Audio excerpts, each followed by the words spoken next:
Devin Haney scores a 12-round unanimous decision over Jorge Linares to defend his WBC lightweight championship. Right. I'm a little bit late to the party with this particular fight. I was away from home over the weekend, so I've only just had a chance to watch it now. And when it comes to this fight, and when it comes to Devin Haney as a fighter in general, there's one saying that comes to mind, and it is, perception is everything. Now, I know that's, perception applies to a lot of things in life as well as boxing, but the perception of Devin Haney, or rather my perception of Devin Haney, was quite different leading up to the fight, and has been quite different since Haney's been at the top. And since his knockout of, I believe the guy's name is Antonio Moran, I think that was at the end of 2019, a lot of people were high on Devin Haney. And, I could kind of see why. I could see, he's a decent athlete, had some okay skills, obviously scored a big knockout, a highlight reel knockout. And of course, he's very young as well. It's fairly natural to be excited about young fighters, because you're anticipating what they can do in the future as they develop. And so, but me, I was left wanting a little bit from Devin Haney. I wasn't particularly impressed, and I outlined this in my pre-fight video for this fight. And so when it came to Devin Haney, I saw this fight that he was having with Linares. I don't want to say that I expected Haney to lose, but I didn't expect him to look great. In my my pre-fight video, I anticipated Haney stopping Linares in the 10th or afterwards. So essentially the 10th, 11th or 12th, the last quarter of the fight. But I thought he would be rocked, probably by a right hand over the jab, but would probably just prove to have a bit too much energy and a bit too much strength, maybe too much sharpness for Linares, and take him out in relatively good fashion. And to be honest, this fight kind of, I want to say it kind of followed what I expected. Not, word for word, but along the same lines nevertheless. I do have some notes here, so I'm going to kind of be reading off those. I want this video to be somewhat succinct, which it probably hasn't been thus far. But anyway, I essentially had Haney winning every single round other than the 9th, which I had even or to Linares, the 10th Linares, 11th Linares, 12th Linares. So essentially 8-4 to Devin Haney. And now, I don't want to say that Linares wasn't in the fight early on in those first 8 rounds, because he was, but he was just a step behind. Haney had a bit too much energy, was quite active, and I was quite disappointed in the lack of adjustment, or lack of meaningful adjustment from Linares. He just couldn't seem to get past the lead hand of Haney, which I must admit was it was much improved in this fight. He just in general had better use of his lead hand, rather than just exploding out with these rushed lead hooks and power jabs. Haney made an effort to probe and feint with his jab, with his lead left hand. Still a little bit one-handed early on, and I feel like he was getting warmed up, because he was really just trying to land the jab and sometimes combine it with a right hook to the body.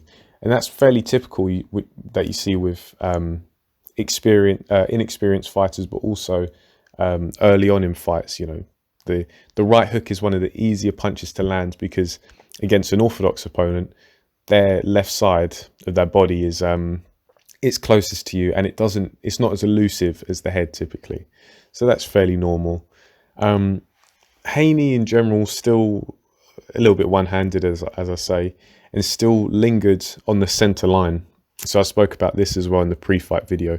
Haney, he articulates his body well in terms of turning over his foot, his hip, and his shoulder, but his head lingers on the center line. So he is a stationary target a lot of the time, and he doesn't fully maximize his power. But we'll get onto that.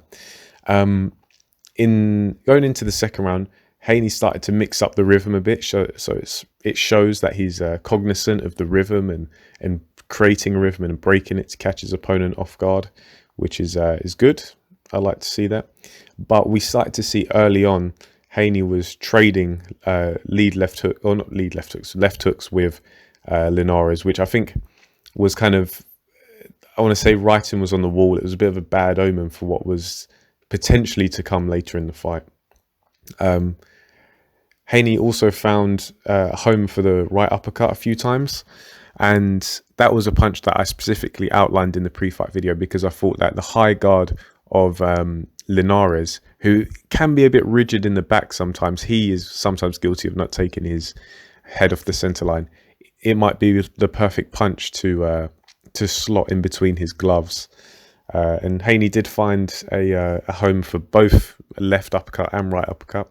Not as frequent as you maybe like, but maybe he was having trouble setting it up. So Haney, at this point, the first few rounds into the fight, I was quite impressed with what I saw. Some noticeable improvements. Still some shaky defensive biomechanics after landing a right hand. You know, rather than rolling like he typically does, he seems to switch between that and pulling back. So he'll land the right hand, and from there, anticipating a left hand counter, typically from an orthodox opponent, he'll just pull his head back and really go against his natural biomechanics. And that's, you know, boxing's all about positioning, as I wax lyrical constantly in my videos, but you need to have a true understanding of effective positioning and ineffective positioning, because yeah, it looks successful to land that punch and then get out of the way from the counter in any way you can, but then where are you going to be after that maneuver? Are you going to be further out of position, or are you going to be in a much more biomechanically effective position? And you know, Bill Haney, Devin Haney's dad, even told him, you know, stop pulling away after the right hand, roll it. So it shows that it is something that they are reinforcing with Devin Haney. Maybe Devin Haney is just still rushing a little bit and maybe panics slightly as he lands that punch. At the end of the day, I can understand the rationale of just get out of the way of the punch, but you have to, at the highest level, you have to go beyond that. It's not about just getting out of the way. It's not about just hitting your opponent. It's how can you do it effectively with sound biomechanics and sound technique. I have to say, I've never been particularly impressed by DAZN commentary, just on a side note, but Sergio Mora is absolutely awful. At least he was in this fight. I really, really don't like his commentary. He was saying some crazy things, just, you know, saying how he's 3-4 steps ahead of Linares, which is, I don't think that really makes sense. You know, I can understand what he's trying to say, but maybe he's just not articulating it in the best way possible. But he's also saying stuff like, Haney has the best jab in boxing. Don't get me wrong, Haney proved to have a very effective jab. It was frequent, it was accurate, had good control over Linares with it, was able to set up a decent number of shots with it. But I think you have to bear in mind that Linares isn't recognised as being a prolific jabber or defensive fighter. So, like, against a fighter who is, you know, neither a defensive specialist or a prolific jabber, proficient jabber, I think it's not difficult to look at like your jab is the best thing since sliced bread. But I think more he definitely had his pom-poms with him, and he was being a DAZN cheerleader. But that's aside. Yeah, Linares didn't make too many adjustments, which was a little bit disappointing. But you know, I don't think he has the greatest IQ. He's really someone who's traded on having good technique and good athleticism, but maybe not necessarily the best boxing IQ and really building um, adding layers to his offense and defense in a technical fight. Haney was starting to mix up. I think as he got warmed up, he started to mix up leading with the right hand, bringing his weight to the front foot and starting to jab with his right hand. And that obviously it opens up different punches in different positions because you're manipulating your position and changing which hand is your lead hand. And it helps to mix things up, because even though Devin Haney did prove to have a good jab and an accurate jab and active jab, because it's almost exclusively the left hand, your opponent has less to worry about because they know that you're typically going to lead with your left. As soon as you start to lead with both left and right in a jabbing fashion, in a probing fashion, then it makes it a lot more difficult for your opponent to counter, and it just adds more layers to your offense. Linares was starting to have some success with the left hook, but that was when he made the adjustment to start feinting with his right hand. But for my money, he just didn't do it often enough. And Haney was really able to punctuate exchanges because of the lack of defensive responsibility from Linares that we outlined in the pre-fight video. One thing that I was surprised about was the size difference between both of these guys was it wasn't as big as I expected. Linares, he started way back in the lower weights, whereas I'm pretty sure Haney started at lightweight, if not super featherweight. I'm going to have to double check that. But these guys seem to be, about the same size. Didn't seem to be a massive discrepancy in strength either. But I think the lack of power was clear, because Linares is an explosive guy. He's quite sudden, had his fair share of knockdowns and knockouts over the years. And I think Haney, his lack of power comes from the fact that he doesn't transfer his weight that violently. The kind of transition of weight that really generates a lot of power. He articulates his body fairly well, but as I say, he kind of pivots on the spot. So his head doesn't really change location much. He doesn't drag his weight, through his opponent's head, through his opponent's body, and he kind of he doesn't punch through the target like you'd expect a true puncher to, and really drag his weight through it. About midway through the fight, the commentary mentioned that Linares would need a KO if he didn't win the 7th, and I was. Despite my criticism of the DAZN commentary, I do agree with the way they had their scorecards, which was Haney winning the vast majority of the rounds, especially the rounds between 1 and round 8. I think most of you guys have probably seen the highlight now of Linares buzzing Haney at the end of the 10th with a really crisp, clean right hand right on the chin.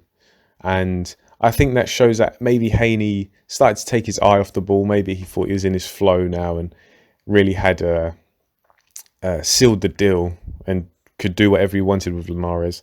Just got a bit lackadaisical with his weight on the back foot, which you combine that with a low left hand, invites the right hand. And Linares was just able to kind of catch him in a whirlwind and smash him over the top.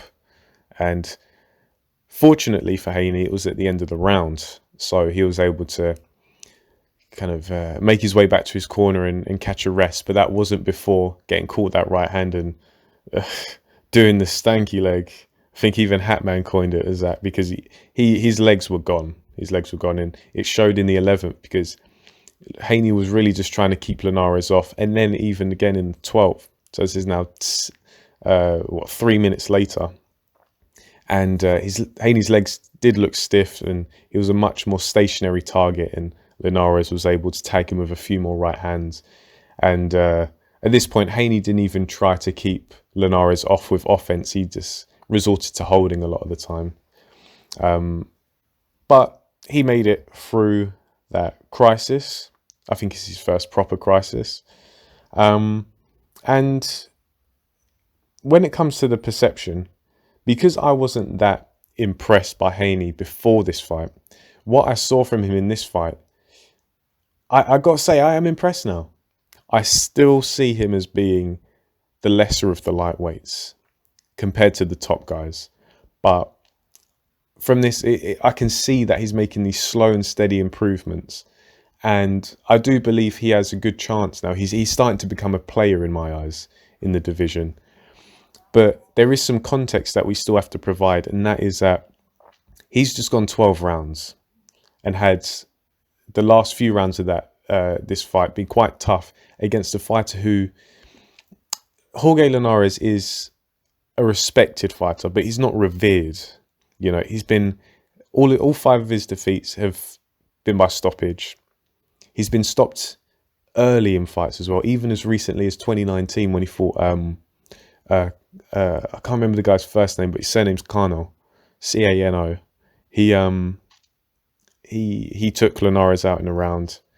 Linares, of course, was stopped by Lomachenko, which is no disgrace. You know, Lomachenko's one of the best fighters in boxing in a long time. But Lomachenko is a much smaller man than Devin Haney. And of course, he was able to take out Linares. And so, in my opinion, it was a good overall performance by Haney. He showed noticeable improvements. But as I say, he failed to knock out a defensively limited fighter with who has a history of being stopped. And Haney still does make some mistakes that almost cost him this fight, but he was able to get away with it. For example, staying on the center line when trading, especially the left hook. And he had some issues, some very slight issues with Linares in this fight. But he cannot afford to do that against the likes of Teofimo Lopez or Ryan Garcia, because these guys have, you know, prolific left hooks. They are legitimate power punches with their left hooks. Like, they will take you out cold with their left hook.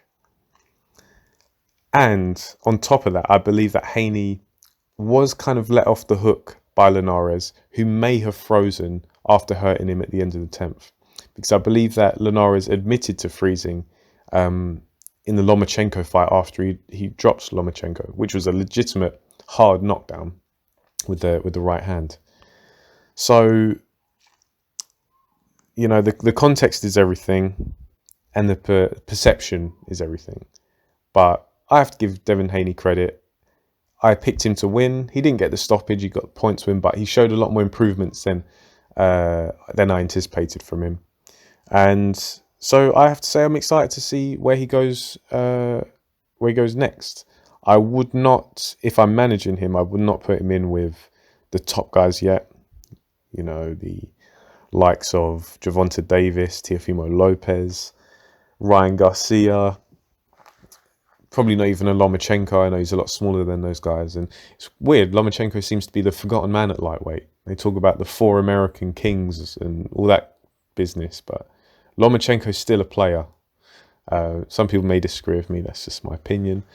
I think Haney still needs to fight a few more contenders and really take the time to refine himself.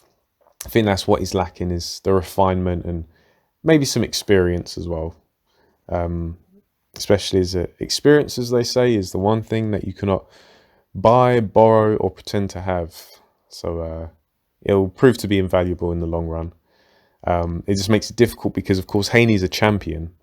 And once you're a champion, any objective observers in boxing, they will expect you to fight all comers. If you're good enough to pick up a championship belt, you should be good enough to fight the people who, you know, you're required to fight, be it top contenders or other champions.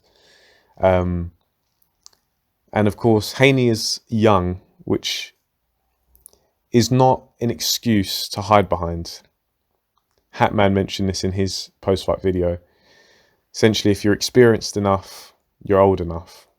You know, because at the end of the day, he's 22, I think. I think Haney's like maybe a year younger than me. So he's a man. He's a grown man. Might not look like it, might not even act like it, but in boxing terms, you're a champion, you're a 22-year-old, you're a man. So it's interesting to see where he goes nevertheless. These are just my musings. A little bit long-winded. I've tried to keep it somewhat linear and succinct. But yeah, that's just my assessment. If you want to discuss this fight, Drop me a comment in the section below if you liked my take on this. Thumbs up. If you disliked it, thumbs down. It's all good. And if you like the channel, why not subscribe? Upload fairly regularly, and I might even do a like a technical breakdown of this fight. You know, one of the videos with the music and the decent production that I like to put on. So yeah, we'll see how that goes. Maybe highlight some of Haney's strengths and weaknesses. But nevertheless, thank you guys for listening, and on to the next one. So yeah, thanks guys.